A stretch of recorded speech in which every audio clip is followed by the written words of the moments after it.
All right. Hi, everyone. Welcome to Lightroom and Photoshop with the California Center for Digital Arts. And we're ready to jump right in to learn photo stacking and panorama stacking in Photoshop. So let's get started. All right. I'm going to open up Lightroom. All right. Everyone can see that? All right, so we're gonna get started here in Lightroom.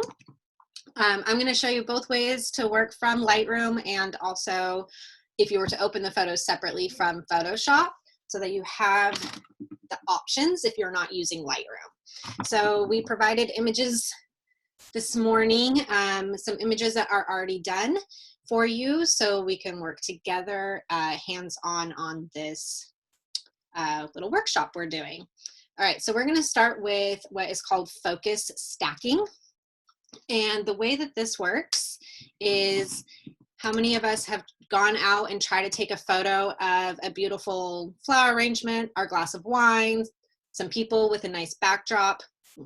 And when we take the photo, we have the front object here that is in focus. Everyone can see that. And the background out of focus. But if we want to have the background in focus, like the second image, the foreground ends up out of focus. So the way to do focus stacking, instead of getting frustrated with your camera that it won't do what you want to do, is I leave all my settings the exact same when I take the photo.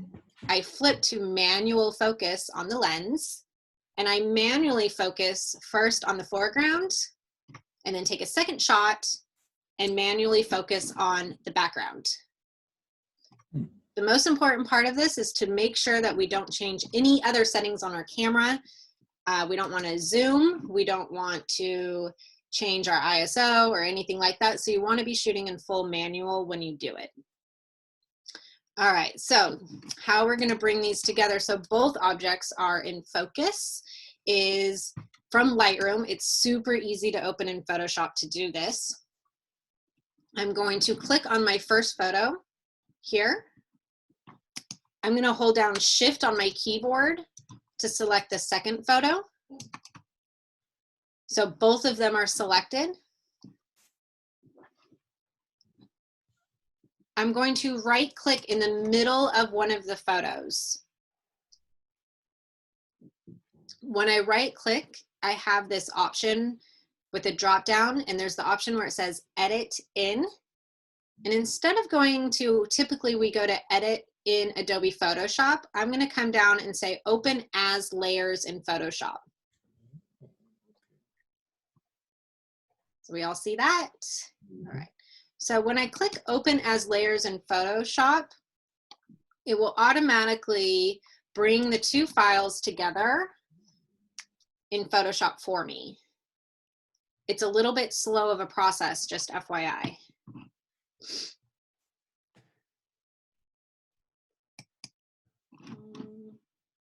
There we go.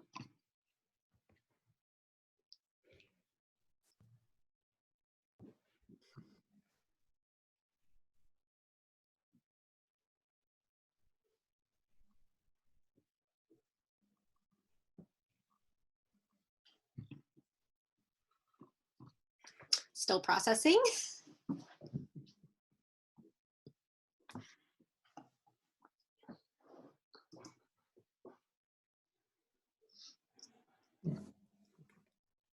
Okay, so let me open this up. Now I have Photoshop open, and I have two layers already opened for me. Everyone see that? And if I use my little eyeballs on the side of my layers, I can see that I have one layer, the background layer, has the background in focus, and the top layer has the flowers in focus.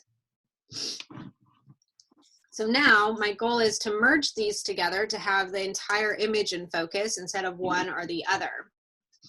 So the first thing that maybe you might notice is I did this handheld, not on a tripod. So I moved just a little bit in between the two photos. So our first goal is to make sure that they line up perfectly on top of each other.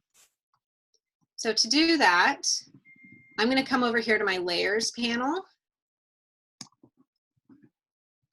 I'm going to select both layers, meaning highlighting both. So I'm going to click on the first one, hold down Shift on my keyboard, and select on the second one. Now both layers are selected. Everyone good? No. Okay. We don't know where you are.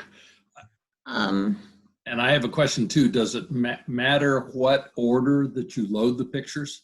Nope. Okay. So did both of Lynn? Did both of your? I see. I see the picture. The pictures of us were covering the screen. Oh. Sorry. You're fine. Okay. It's hard. This is difficult when we've got a lot of screens trying to be open on small computers. Right. So now I see the layers. Okay. Okay. Great. And Sarah, if you don't mind, let me just interrupt for just a moment here. For those of you that are just joined, we are in the first lesson, but Sarah's going to do a couple more, and we are recording this whole session. So if you just want to follow along, I will send you guys the recording so that you can do this over at a little bit different pace if you'd like. So we are recording this this lesson. Okay. All right. Okay, so I've got both of my layers in my layer stack now selected, meaning they're both a slightly lighter shade of gray. I've got them both selected, so I'm going to now come over onto my top menu bar. Under Edit, there is the option to auto align layers. When I auto align layers, I get this dialog box that gives me a few options. Because I'm trying to stack these on top of each other, I want to do this auto button, this first option here. These other ones come into panoramas, which we'll do next. Oh. Just below where it has vignette and geometric distortion, I'd go ahead and leave these turned off for right now. And then I'm just going to hit OK. So the goal of this first part is just to make sure that the photos are perfectly lined up on top of each other. And when I'm saying that they're lined up on top of each other, it's not the frame of the photo being lined up on top of each other. It's actually the objects in the photo lining up together. This is where Photoshop gets really smart. I like it.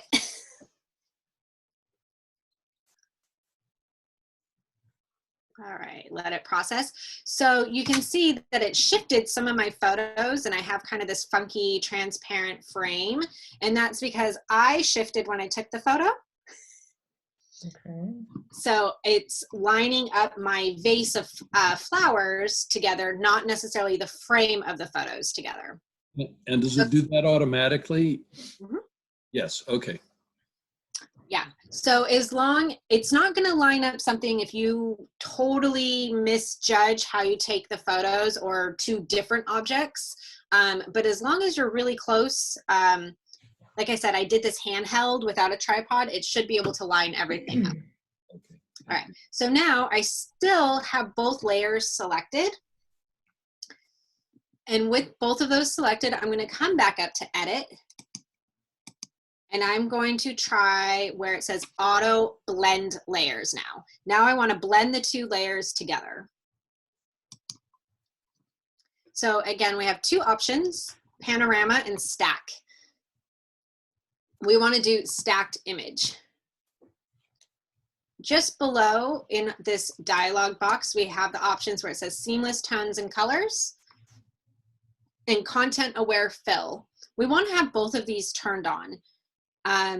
For this photo, it's not really going to do much, but when we get into panoramas, these are like, mwah, we love them. All right, so I'm just going to hit OK. This takes, let your computer process, give Photoshop some time to work it out, but it will create automatically masks and a new layer for us with both objects in focus. All right, so it's coming through.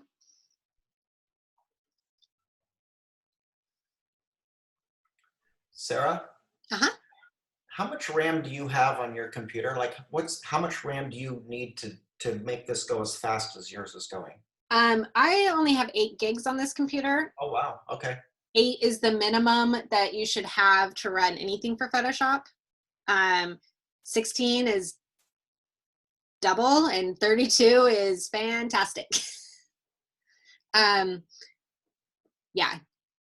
Photoshop in general, like, yes, your computer can run fast. It depends on everything else you have going on your computer also, and your cache. But, you know, let Photoshop do the work when it needs to do the work. So mine's running a tiny bit slow, in all honesty, today. My wheel is still spinning.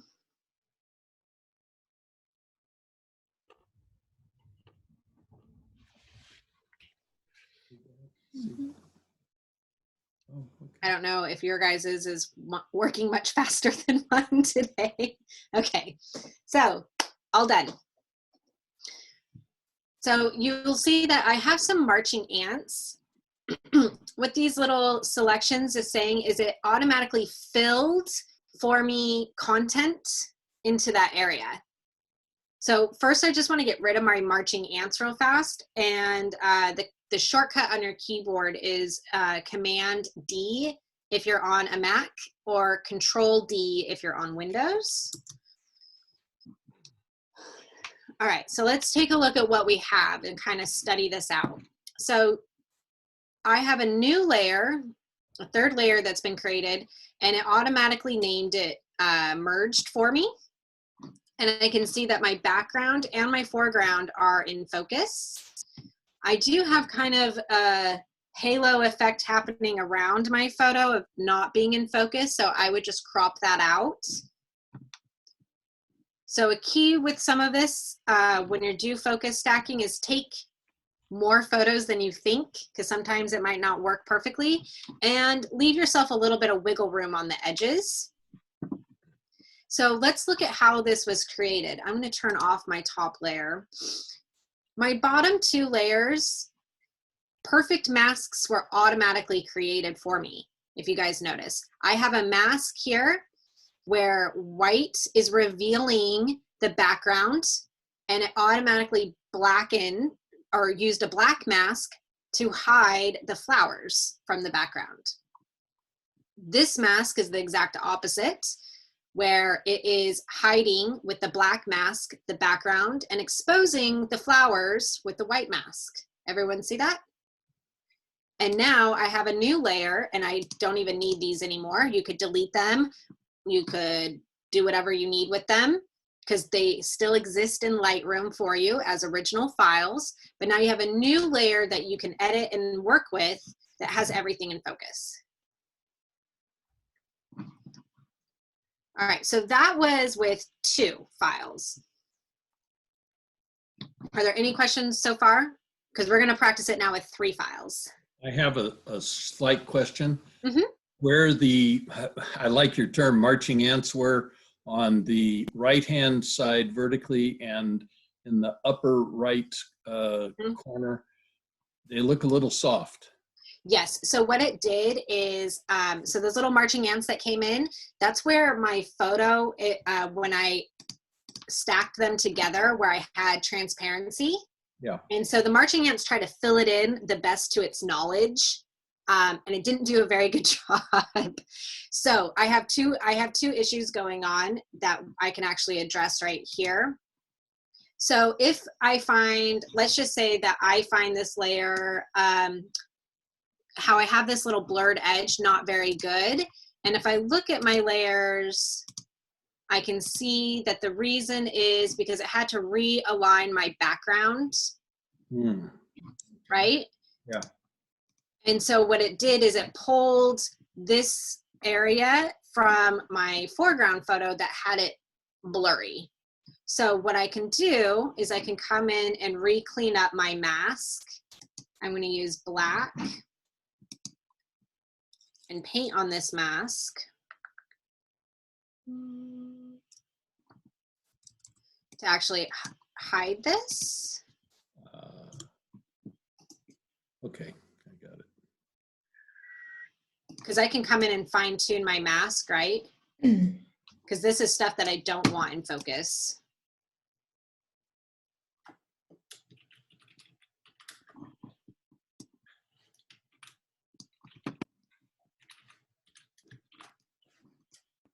This one. So on this one, because I need these still in focus because it did these 2 little drops for whatever reason. You know, the system's only so smart, right? Smarter than I feel. So I'm looking at without this automatic merged layer just to see like, okay, there are some areas that maybe weren't quite perfect, but now I can come in and clean them up. So I'm going to ignore this merged layer and I'll create my own new merged layer. So I'm going to just turn that off. I have one mistake up here too. Yeah, I see. You guys see how I have a transparency right here? So what I can do, so that is supposed to be background, which is this background layer. And I can use my mask. So I have my paintbrush. I'm going to paint in white to reveal. Might help if I was on my mask. To make sure that I'm revealing the fence right here instead of trying to reveal the out of focus fence from the other layer.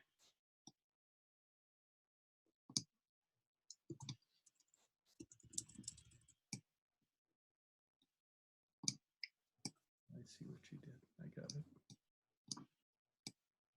So what your goal would be is that your 2 masks here are vice versa of each other, right? The opposites of each other. So I still have just one little hit right here. So I need to reveal my fence from the background. So I'm on my background, painting on my mask in white to reveal that little corner. Does that make sense? So you can come in and fine tune if there's little tiny mistakes, right? The system can only do so much. So that looks already a lot better. If I want to merge these 2 layers together now, I'm going to delete this first layer that Photoshop already made for me. And I'm just going to go down to the trash can. If I want to make a new layer now with both of them merged, I'm going to select both layers.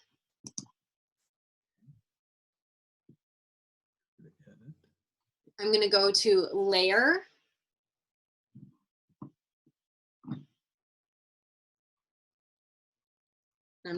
So I'm trying to find it on here.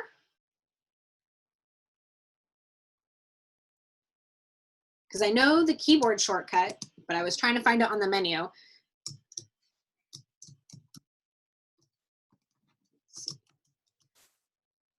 Merge. So the keyboard shortcut, because I don't see it in the menu bar, but the keyboard shortcut for merge, that didn't work either. Sorry, guys. It's okay. It's very comforting. Thank you.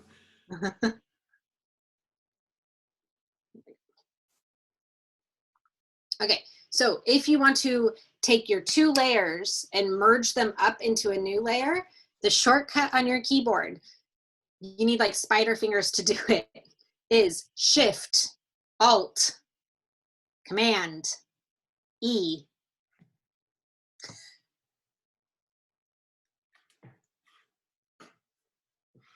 And what that is a merge up, and it merged your 2 layers into a new layer that you can now use. Sarah, let me ask you a question. Yeah. Do you recommend doing this process using JPEGs, or could you do the same thing using your RAW files? Either one. I'm using RAW, and you guys are probably using JPEGs. Okay. That was a question from Letitia. Okay, yeah, you can use either one. The only thing is I've tried to do it on my iPhone and it didn't work. What? That's asking a It lot. shouldn't work. I really wanted to see if you can hold on your screen, right? Like you can hold your focus point, and I really wanted to try, and it didn't work. So yeah, so this is kind of the basics, but what I want to do now is show you guys how to do it with 3 photos, that we can do it with many. The max that I have done this with is like 22 photos. So this is also, so you guys know, this idea of focus stacking, it's not quite the exact same, but the same idea is how you do this star trails in a circle. So when you have all of your images and you want to merge them all together, it's almost the exact same idea. Okay, so I'm going to go back to... Hey, Sarah Hovey, is there any place you would recommend going and shooting the star trails? Yeah, Borrego Springs with the California Center for Digital Arts. With what? Yeah, maybe hopefully one day, very soon, we will be back out there. Fingers crossed. Yeah, but that's the same idea, that you're just merging all of these files together. I know of some photographers that their computer has to run for hours to get, hundreds of images to merge together to get that going. But everything with star trails and Milky Way shooting is a little bit of patience. So, all right, so we're ready to try it with 3 photos now, to show that like you don't have to just have 2. You can do it with many, many, many photos, and Photoshop does a really good job of actually merging them together. Okay, so I'm back in Lightroom, and I am looking for 3 photos of these 3 marbles or stones. And if we look at these really quickly, I've got one here in focus in the front. The second photo, I have the second one in focus, but the front has become blurry. The last photo, it looks like this last one is in focus, and also quite a bit of the window is in focus. With the rain that is nonstop right now, so over it. Okay, so I'm going to open these in Photoshop again. I'm going to click on the first one in Lightroom, hold down Shift, and click on the third one. Right click in the middle of the photo, any of the photos, and you can go to Edit In, and in the drop down near the bottom it says Open as Layers in Photoshop.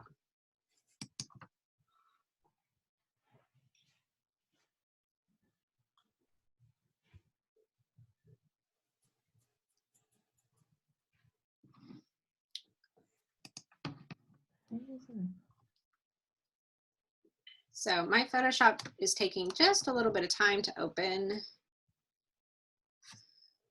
There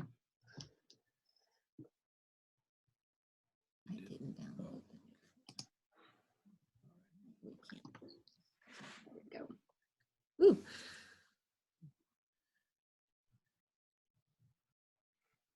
I have a feeling my computer's running a little bit slower, running the camera and this shared screen and everything else also.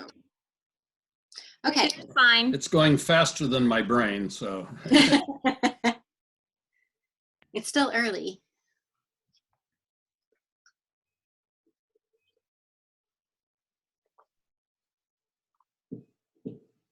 I guess I just have a design question. Why would you want to have all 3 layers in this case, or in the previous picture? In focus. 2 layers, yeah. I was always taught that you focused on the one thing you wanted to emphasize. Agree. But here's some examples of when you could use something like this is you are an interior photographer. Oh, okay. Or maybe interior design, and it's very dark inside, so you're shooting at a very low aperture. So that's one example where you want the couch that's in the front and the table in the back, both to be in focus. For us average people traveling around, you might have your beautiful wife standing in front of the Grand Canyon, and you want both the portrait of her and the Grand Canyon to be in focus. And you know, just the nature of our cameras, the object that's close to us, the focus just falls off no matter what you shoot at, right? The focus falls off. I understand. So that's just a few of the reasons. For you landscape photographers, have you ever seen the image of the fence starting real close to the foreground and going to infinity? It's typically they shoot this in the snow, so you have this great black and white of this fence in focus from beginning all the way to infinity. Yeah. And it's like, how do you get that? Those are all stack focused. Yeah, the fence post is probably one of the favorites out there to make sure that they're all nice and sharp. Okay, so do we have our images opened? Photoshop finally opened them. And just checking out that I have my 3 layers here. So it looks like in my background, I'm using my little eyeballs to check them out. My first layer on the bottom looks like the background. The second one is looking like this middle statue. And my top one is looking like this front one. All right, so these ones I can already tell are looking a little bit better lined up than the last ones. So hopefully it's going to be even better. All right, so the first thing that I'm going to do, select all 3 layers. I'm going to select the first one, hold down Shift, and select on the last one. So when you hold Shift, it will select everything in between. Now they're all highlighted. I'm going to come up here to Edit, Auto Align Layers first. Under projection, I'm going to do auto because I'm stacking them on top of each other. Everything else remains off, and click OK. This is just to make sure that everything really is lined up on top of each other.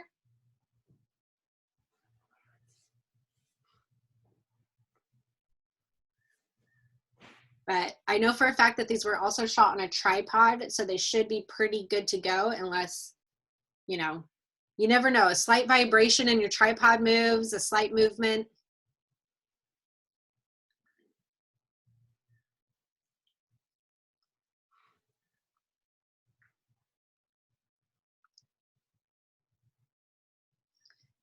Okay, so the first thing is we have them aligned on top of each other now. Looks pretty good. I can see like there's barely any movement between them.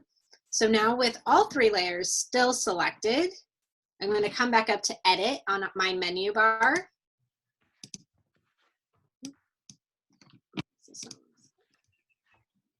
I'm going to come down to Auto Blend Layers. I'm going to do Stack Images. Seamless tones and colors turned on, content aware fill transparent areas. So this box is the one from our first image where I had the little marching ants in the corners, that it was content aware filling where it was transparent automatically for me. It didn't do a great job, but it tried. So I give it credit for trying. But when we get into some other photos, this is great to have on. And just click OK. Let Photoshop do its work. Let the computer do its work.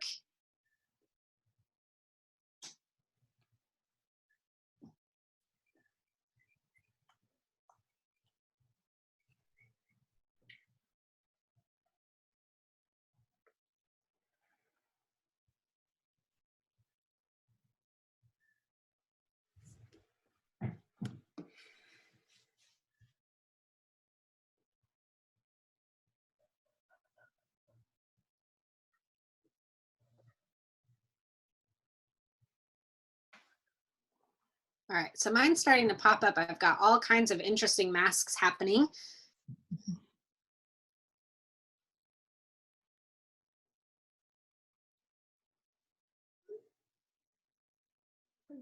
All right, So I'm just going to take a look around my photo.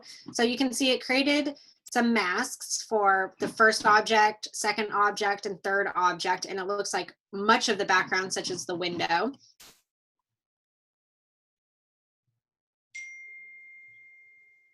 My computer is still processing.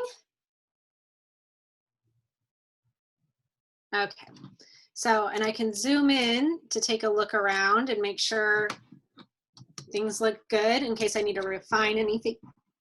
But honestly, this is looking pretty fantastic right off the bat. So you can see that I have these little marching ants right here, just a teeny tiny bit. What that was is there was a tiny bit of transparency when it tried to align them together. And so it tried to fill it in for us. So I'm just going to do Command D to get rid of it. So the only thing that I do notice, but I can just crop it, is the very, very, very top of my photo is slightly out of focus. It just couldn't figure out how to line them up. So I would just crop that out. But otherwise, this one worked even better than our last one. So you can do multiple objects. You don't have to be limited to 2. This one's 3. The things to try it on are fence posts, piers, if you're underneath the pier and it goes all the way down, some stuff like that, and merging them together.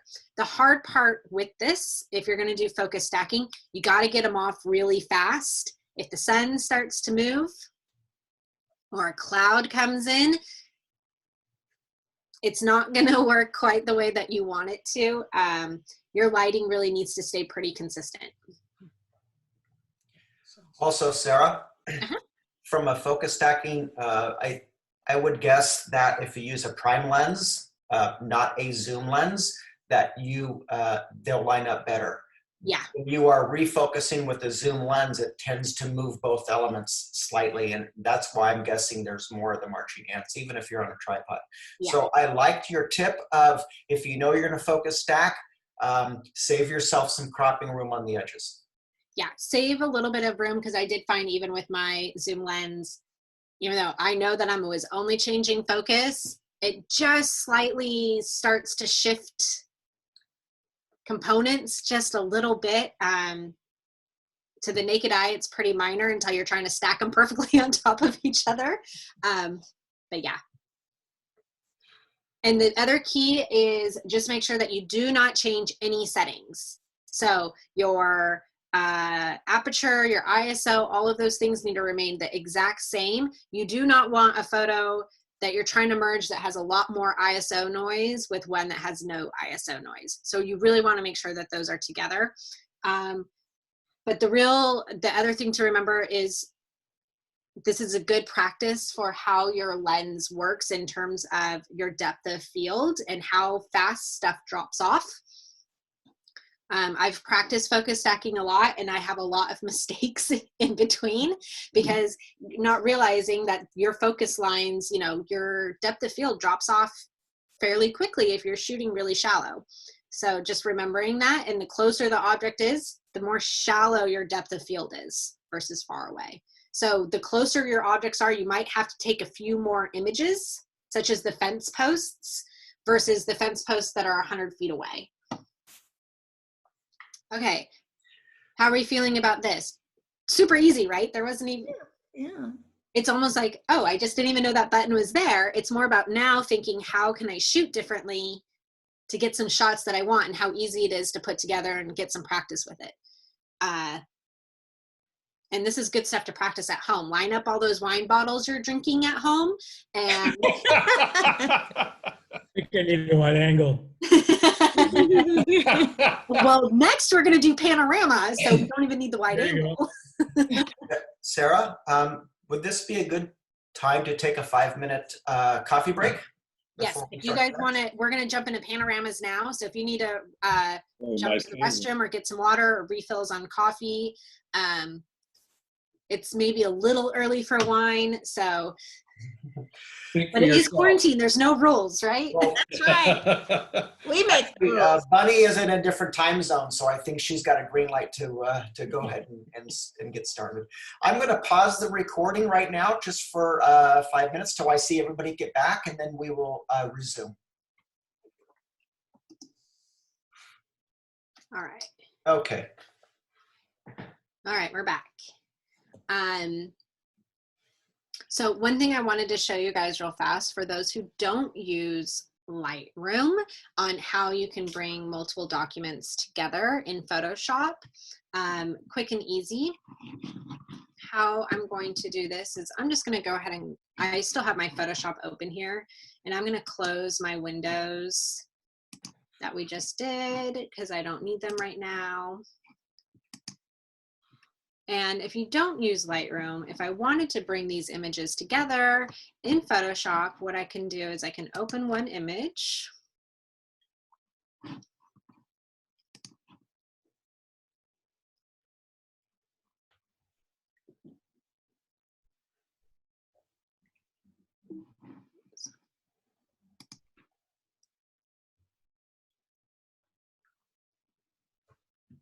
So I'm opening a raw file, so it's opening camera raw first. All right, so I have one file open, and then I'm going to open up my second file. And this is for any kind of compositing, if you're not coming from Lightroom, or if you find that your files are somewhere else, this is all you have to do.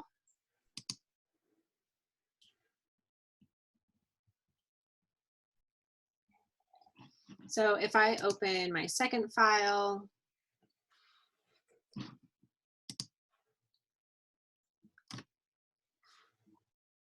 and you can open up as many files as you want when you're doing this. So I'm just going to open up one more just to show you guys. Okay, so right now I have 3 technically different files open here at the top. I have this one, which is my original raw file of my flowers. And then I also opened up 2 JPEGs of the flowers just to show that you can have lots of files open.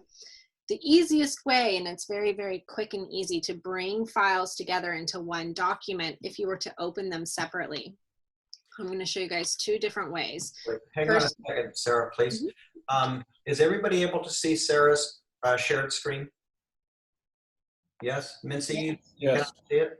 But we don't see Sarah. Oh, there she is. For some reason, I can't see. The shared screen? Oh, okay. Never mind. I found it. I had to click something else. Okay, all right. We're good? Yes, thank you. Okay. Thank you for raising your hand, Angelique. Okay, so I have the 3 different files. This can be any 3 files you have open that you just want to bring into one document for any kind of compositing, stacking, etc. If you're not using Lightroom, super easy is, I'm going to show you 2 ways because for some reason, depending on your operating system, they like to work slightly different. The first way that I like to do is I simply grab my layer. So over here on my layer stack, I have the thumbnail of my image. And if I click and hold and drag it like this, and I drag it to the second file, come down onto the middle of the photo and let go, it will bring both files in. So you can see that it's not lined up, but I can use then my move tool to move that layer to be centered on top of the other layer. So that's one way, is just like I dragged from one up to where my other file was and then dragged down. The other way I can do this is, so right now I have 3 files open. Up here on my menu bar, there's the option under Window. From Window, there's Arrange. And from Arrange, because I have 3 files open, I'm going to go to 3 up vertical. And you can see all 3 files you have open then next to each other instead of like stacked on top of each other. So I have 3 files open here. And if I want to move one to the other, it's kind of interesting to follow along because you can't see it on the screen.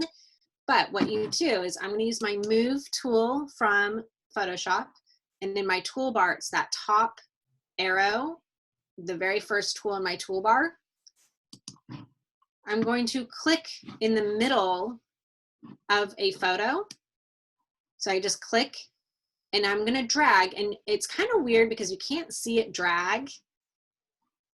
And then you let go in the next one and it will actually drop it into the next file. It's a little hairy though because you can't see it happen until you let go of your mouse. So then when I look at this middle file here, I actually now have 3 layers in here because I've just dragged it over. If I want to drag this layer all the way to this file, I can do that also. And then when you let go, it will drop it down. So that's if you don't use Lightroom. This is why we love Lightroom. It's a little bit more complicated, but if you're ever getting into compositing in any way and you're like, oh, I want to bring this file in, that's the 2 ways that you can do it. Okay, so I'm going to close all these because we don't need them anymore. All right, so we're going to try some panoramas now. So we're going to try this first one called Seattle. If you've been in my Photoshop class before, you might have seen this before. So we're going to get some practice with this file, these files first, and then we're going to do these second ones from Borrego Springs. So the first thing with panoramas here, how to shoot a panorama. So to get a panorama is not about going out and buying a very expensive fisheye lens. It's about just getting a few images off. So the first thing to note about when you're doing a panorama is 1, do not change any settings on your camera. We don't want, we want to be in full manual. We do not want to change anything about your ISO, your exposure, etc. We want to leave everything the exact same. When you're focusing, you're going to try to focus kind of far away at the object that you're looking at. So in this Seattle, we're focusing on the skyline. So that way our depth of field stays relatively the same. The next key is that you need overlap of about 20%, 25%. So you don't want to try to shoot your photos and line up perfectly each one. You want a gap that layers over each other for each photo. So I'm going to open up these 4 photos in Photoshop. So I'm going to click on the first one, hold down Shift, select the last one, right click in the middle of the photo, edit in, and then at the bottom of edit in, I have open as layers in Photoshop.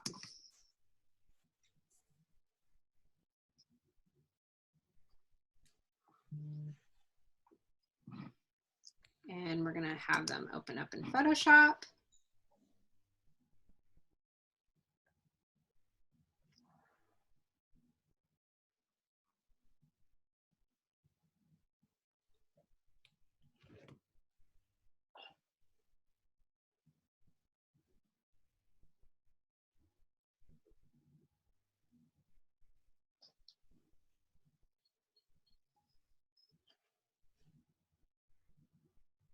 Let the computer process. Okay, so it looks like it's all done processing, and I have 1, 2, 3, 4 images pulled into Photoshop. I can see with my little eyeballs, I can see them all here. We do want them to try to come in order, but that's why Lightroom is also great, because you're probably going to shoot them in order. So they're going to remain in order in Lightroom and like in consecutive order. So they should pull into Photoshop then also in order. But it's not going to matter from right to left, etc. All right, so first we need to line these up. And I do not want to try to eyeball how to line these up in a panorama. So we have that auto align feature. So I'm going to select my first layer and hold down Shift and select my last layer. When I hold Shift, it will select all the layers in between. I'm going to come up to the top here under Edit. Halfway down, we have the option for Auto Align Layers. So earlier we did the auto projection, but now we're going to select from some of our options with Panorama. So there's a few options here, and what it's trying to kind of show you is, you know, when you're shooting your panorama, the edges kind of start to curve or shrink because they're further away, etc. So this is trying to, you're going to tell the system how to do it. So this first one, perspective, it's trying to make your objects still all the same size. So it's going to see this blue, it's going to stretch the outsides in order to make sure that your skyline remains kind of the same size all the way across. Cylindrical is going to make the middle bigger and kind of shrink the outsides. So it's just, you can play with them. They all kind of work a little bit different. But for this one, I like to use perspective. My goal is that my skyline is perfectly even across the entire thing. I leave lens corrections turned off for this. And I'm going to hit OK.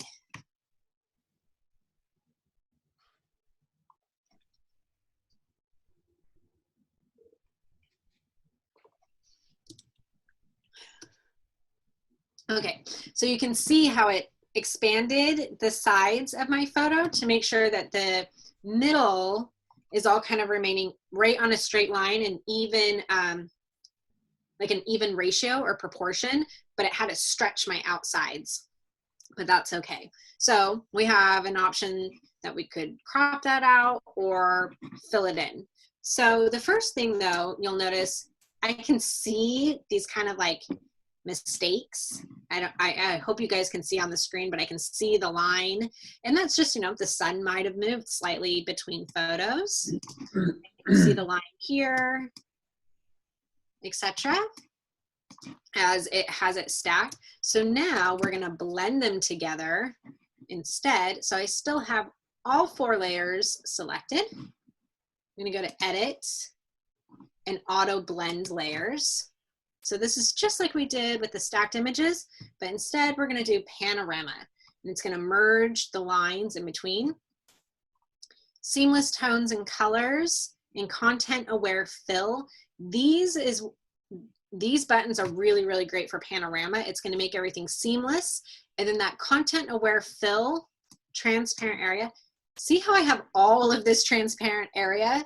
We are going to hope that Photoshop knows how to fill it in for us. And these are some huge gaps that it needs to work with, but let's see how well it does.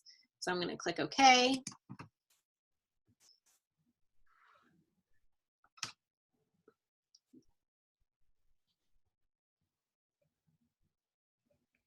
Sarah, can I ask you a question while you're doing this? Mm-hmm. Wow, I've seen how it's fixed. That line that you have, could that be if you have your automatic white balance feature turned on your camera, that it's actually changing the white balance slightly between images? It could be, for sure. Because every time it's re-evaluating your light and adjusting your white balance. So you're probably going to want to select your white balance in advance and not let it change. So don't be an auto. Everything with stacking and panoramas, we want full manual everything. You don't want the camera to make any decisions for you. Okay, so see how we have our marching ants again like we did on the first photo, but look at it filled in my entire sky for me. Looks pretty good. So that's the first thing that you can probably notice. Over here, when I'm checking out my layer stack, is it automatically added masks for me also. And what it did is it tried to mask in to make it seamless. And if I'm looking, I don't see any of those weird edges anymore like I did on the when I first aligned them up.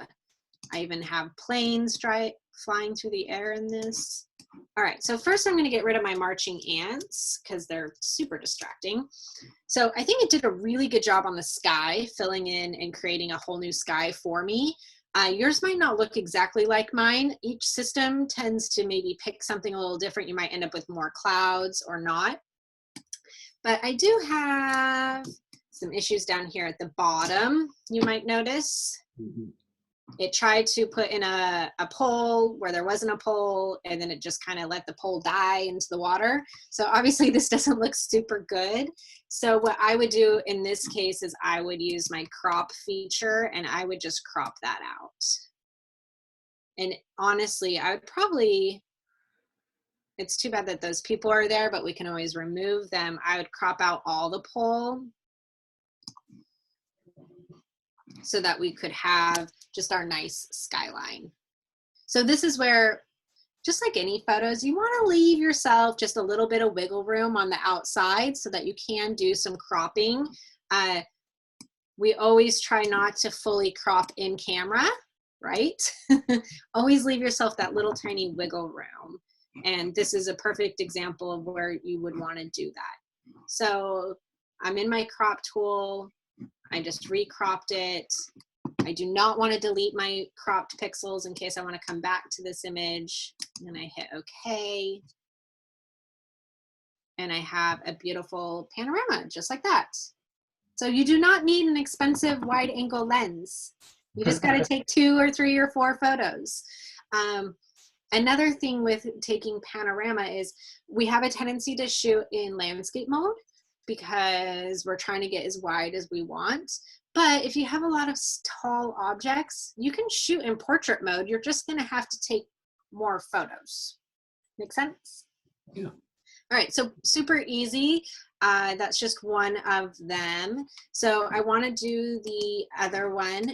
It's not as glamorous as the Seattle skyline. It's if anyone has come out to Borrego Springs with us, you will recognize it's the beautiful parking lot of Borrego Springs. But hey, we got to do what we got to do. So I want to give it one more try, and we're going to do a few more things with this photo. So first, are there any questions so far, or pretty easy? Super easy, right? It's just, you just got to know where the buttons are and how to shoot it. And I do have a question, Sarah. huh? On the previous picture, the Seattle skyline, the only way you could get rid of the bend in the railing was to crop it out. Is there another way, or would it destroy the main thing you're focusing on? So when we selected how we merged them together, that I don't think, let me backtrack in the history here. So when we lined them up, we made the choice. Okay, so we made this choice that we wanted the center objects to be straight, and then it expanded on the corners, which therefore made my railing do this. Okay.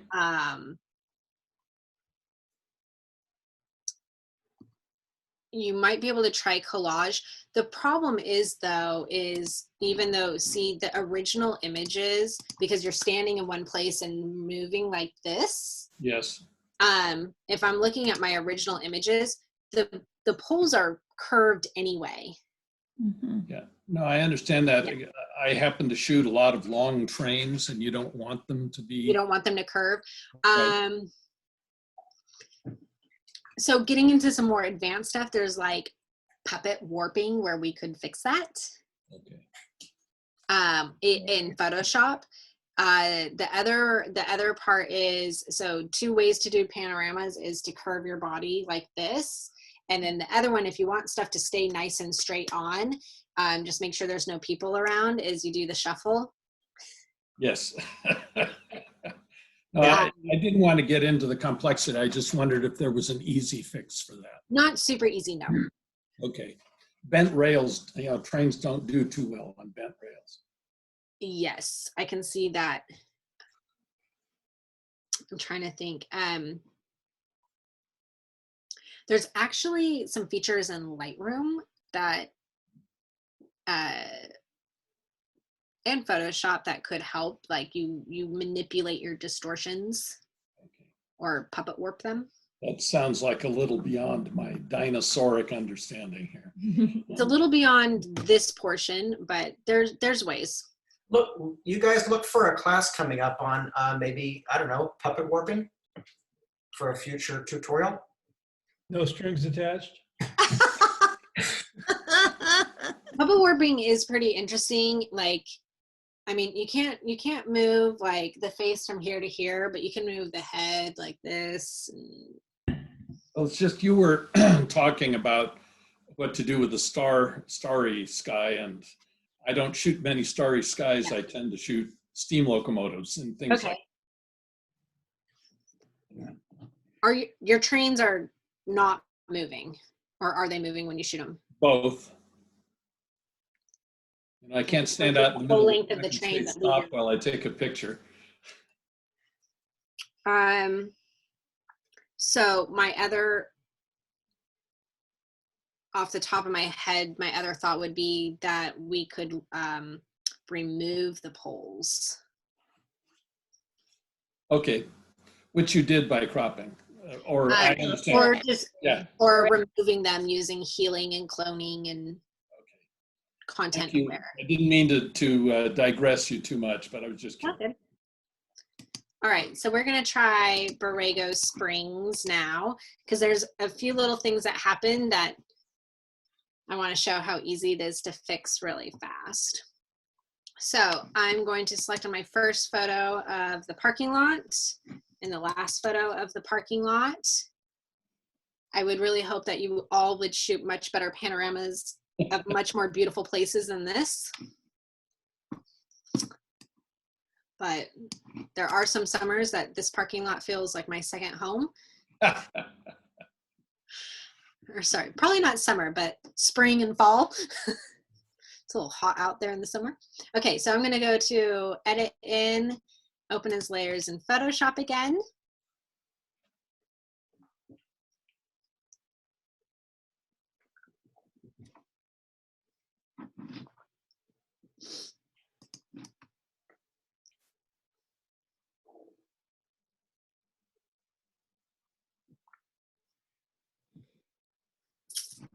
There we go.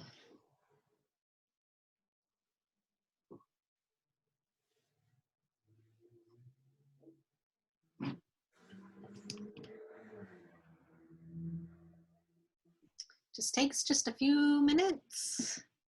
But here we go.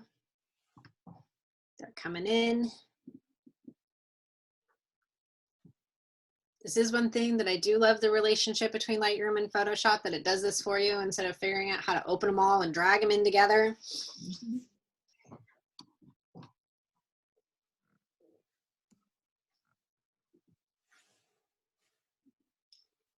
Okay, looks like I've got all my photos now open. All right, so I've got them all here. So gorgeous, Borrego Springs. All right, so easy peasy. I'm gonna select the first photo, or sorry, the top layers, hold down Shift on my keyboard and select the bottom layer. I'm gonna come up here to edit. And first I'm gonna auto align them. I'm gonna try perspective again so that the main image ends up straight and it might stretch my ends. But you guys can try any of the other ones if you'd like to see how it's gonna distort your shape.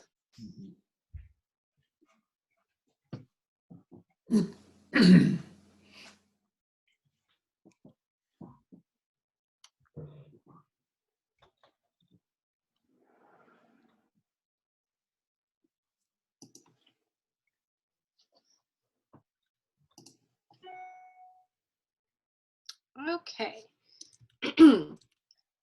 So I'm not sure if your guys's ended up like mine, but I have one photo right in the middle that decided that it didn't want to merge with anything. That is weird. So that's my first mistake, and I'm trying to figure out. So if I look at it, it just couldn't figure out where to put it. And it's probably because this layer and this, oops, this layer that I brought in, and I'm hoping that it did the same thing for you guys.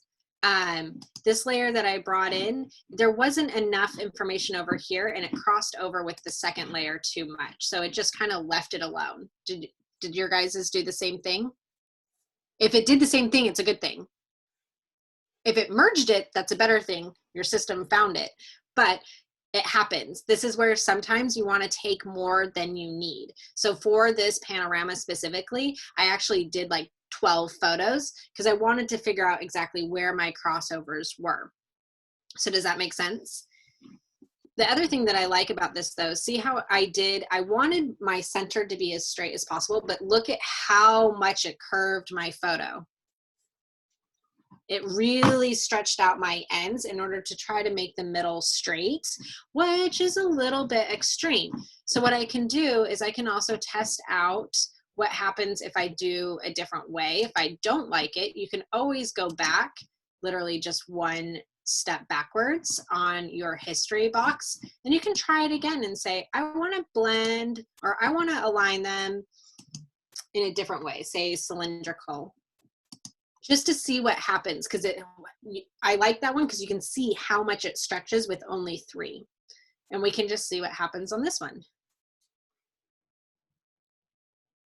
So what I'm trying to say also is test it out, try it out, take more photos. It's never always going to end up perfect, but this way, so I just tried cylindrical. I felt, it works a lot better. I kind of like the image better. It's not stretching and distorting my ends as much. And it also figured out how to put in my 4th photo. So I'm going to go with that way. How did it work for you guys? Good? Head nods a little bit? Okay. So you can see that there's, everything with Photoshop and Lightroom, there's no like the button to fix everything. It's how you work them all together.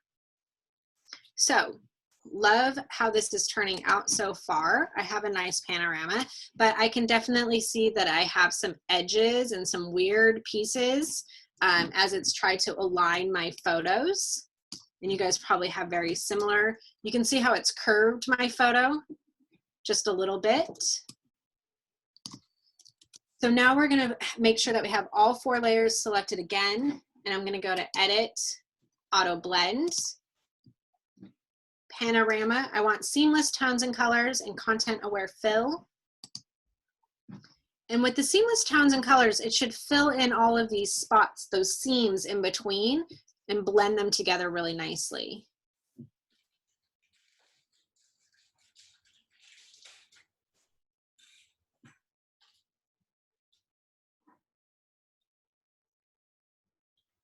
So I can see that my layers are already blending a lot better.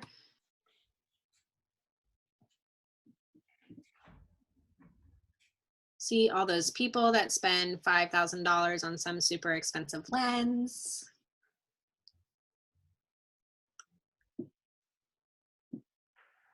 So now what it's trying to do is it's going to try to fill in these transparent areas for me.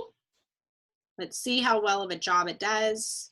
I'm very nervous about the tops of my trees already.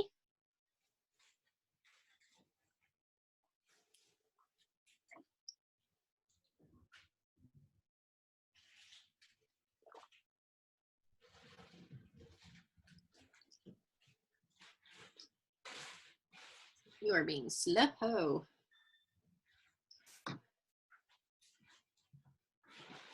Okay, so I've got some marching ants now. It's done processing. The marching ants is where it tried to fill in the transparent areas for me. And if I take a look around, I'm going to check the bottom first. The bottom looks pretty good. It looks like a real parking lot. You can't tell that there wasn't any information in some of these corners. So that looks pretty good. I have a little bit of a blur on the very edge, so I might just crop that out. But where I was really worried is about my palm trees, but these guys all look good. That one looks kind of funny, but not so bad. But take a look at all of these. If I turn off this top layer, it filled in the tops of these palm trees pretty seamlessly, honestly. You can't tell me that that's not there. So that looks pretty good. This one looks a little bit funky. So what I want to do is fix this one. So the way to fix it is I'm just going to look for a palm tree that still looks good, like this palm tree. and use this data to kind of clean up this guy. So I'm going to put a new layer on the top of my merged layer, and it's just a new transparent layer. This transparent layer I'm going to use to fix this little palm tree. I'm going to use my clone stamp. So I'm coming over to my toolbar, I'm grabbing my clone stamp. I'm sorry, Sarah, how do you add a new transparent layer? Sorry, down here at the bottom, so 2 ways. Down here at the bottom of my layer stack, there's a plus sign way down here at the bottom. I hope you guys can see it on your screen. This plus sign, Okay. transparent layer. Or you can also go to new, layer, new, and just a new layer on your menu bar. So that gives me a new layer. The reason I'm making a new layer is because it's just easier to work on. And if I mess it up, I can just delete that layer without deleting a whole layer that has all my good stuff already on it. So I'm gonna use my clone stamp. I'm gonna make this big because I know that you guys are probably working on really small screens. So I like, even though this actually doesn't really look that bad, it just kind of did something funky. I'm going to use this palm tree to fix this one. So I'm going to hold down hold down Alt or Option on my keyboard. And my mouse turns into like a little target. And I'm going to click the top of this palm tree between where the leaves come out and the stalk. The reason I'm lining that up is so that I can line it up on this side. So see how in my mouse, I kind of see a preview of that palm tree, and I kind of line it up so it kind of fits. And then I'm just going to click and drag and put in this palm tree here and hide that. So see how I just kind of changed the top? I have a little problem that I didn't get quite enough. So I'm going to try that one more time and just do this. Make sure that I go off the edge. So now I have just one more issue that I hope you guys can see on screen, that I have like a little bit of fuzziness around, like a little bit of a halo where the color of the sky doesn't quite match. So I'm going to use my spot healing brush.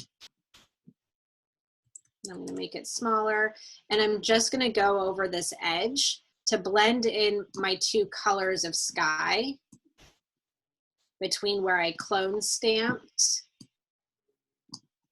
and what was already there. So this is to just give an example of how you can fix the little mistakes that happen when you are doing a panorama or trying to fill something in. So now that palm tree looks more normal. And that's it. Easy, hopefully, right? Any questions on panoramas? You guys are all quiet, so I'm taking that as a good sign. Or do you want me to do any of them again? I just unmuted everybody. So, great. Thank you, Sarah. That was amazing. I'm back. I had one question though. Yes, Lynn. Okay, you've done all this. You're happy with your picture. Now what do you do to send it back? Okay, so if you want to send it back to Lightroom, right? Since we're all using Lightroom, all I'm going to do is go to File, Save. Okay. So remember, Lightroom holds all the originals for us and created new documents for us in Photoshop. So when I do File, Save, and I come back to Lightroom, so it's still saving.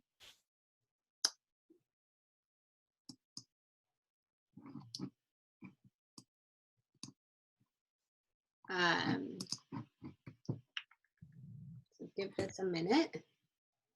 So is it actually saving your composite image or is it saving the directions to create the composite? It's saving this entire file as a Photoshop file with my layers all still there, Uh-huh. and this new merged layer on top. So when we see it in Lightroom, you're just going to see the panorama. Okay. Okay, so it's all done saving. Come back to Lightroom.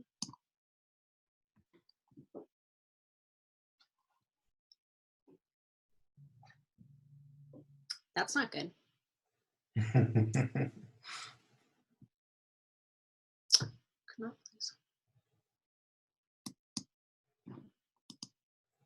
Okay. I don't know Oh, what there that it is. but it's here. Okay, so, and I can just move this up. So I have my original files, and that's why we love Lightroom, right? We have our originals never touched. We can come back to them if we want to try something else. And now I have this PSD file with my panorama. And from that PSD file, if I was to reopen it, it has all of my layer stacks plus my merged file on top. Okay. And then from here, even if I wanted to, so if you want to start editing this, let's say like now you want to go into Lightroom and start doing some fun stuff, I would suggest making a virtual copy. So right click in the middle of the photo, create virtual copy. So now when I start editing this, I'm leaving the Photoshop file alone. And now I have this file I can take into develop module and I can play with as much as I'd like. Because remember, Lightroom cannot see technically your layers. So Lightroom is editing kind of, it's kind of pre-flattening and editing from the top. So now I can edit, and even if I was now to pull this file, let's just say like I did a really big edit on it, I turned it into a black and white. And now if I wanted to pull this file into Lightroom, it would be a single layer with my black and white edits. Okay. But if I was to open up this photo back into Photoshop, I would have all of my layers still there. Okay. Okay. All right. So, and then one other question, do you do all your enhancements after you make the, okay. After, because I might not tweak each one perfectly well and then try to merge them together. Oh, yeah, that would just be creating more distortion, yeah. And then that's also like editing 4 files versus 1 file. Right, right. So merge them together, and then you have a nice fresh document that you can do your Lightroom edits or additional edits in. But get your, I think the goal here, even if you have to do some minor healing and cloning and cropping, the goal is to get you a nice clean canvas to then start your artisticness on top of it. Gotcha. Okay. Oh, super. Well, thank you guys for joining me on my first virtual Photoshop class. You did a great job. Yeah, thank you. So every Friday morning, there's going to be new classes or little mini workshops similar to this. I'm working through adding some more. So hopefully you guys can come on Friday mornings with me. Bring your coffee and... You bet. I also wanted to thank all of you guys on behalf of Sarah and everybody else here at the center. Thanks for joining us here live. And like Sarah said, we have a lot more coming at you. Welcome new member Kurt. Appreciate that. And